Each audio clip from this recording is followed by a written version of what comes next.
Мына музоолорго жем жасалышы. Бул жерде жүгөрү, кукуруза, буудай, арпа, бул туз, обычный эле арпа бар, буудай, кукуруза, жмых бар, анан жмых обязательно. Мына ушундай болгон жмых. Мындай бар, же болбосо мындай гранула болот. Бирок гранулага караганда мындай лепешка болгону листовой деп коет. Ушунусу жакшыраак, ушундай алыш керек негизи. Анан эң башкысы бул музоолорго мына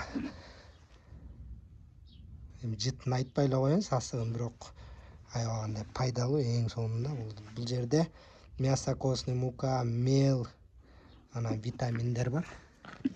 Мясо, костный мука болсо мындай болот. Бул весовой сатылат. Арзан эле, аябай кымбат эмес, бирок сасыгын аябай эле сасык да бул. Мына ушундай болот. Эмнеге окшош десем да билбейм, ышырсам ушундай болот да. Бул жумшак.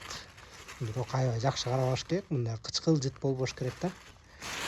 Андан кийин мел. Ушундай малдыкы атайын кальций карбонат дейт. Дозаларда жазылып турат. Жылкыларга деле берсе болот экен муну. Негизи мен музоолорго берем мына. Андан кийин ушундай болгон витамин Аско фирмасыныкы, Rockfit деген. Rockfit фирманыкы. Мына мунуку деле бул негизи ат кормго кетет. Бирок мен музоолорго деле бере берем. Мына менде жазып турат, для ат корма деп. Анан ушул үчөөнү аралаштырып туруп, анан жем момундай болот. Бул жерде кукуруза уже бүт баары тууралып даярдалган.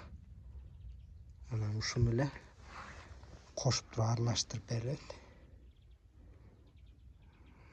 Аябай боюн да аябай бат өстүрөт, жүндөрү да бат алмашып, иммунитети да күчтүү болуп, көп оорулар жуга бербейт.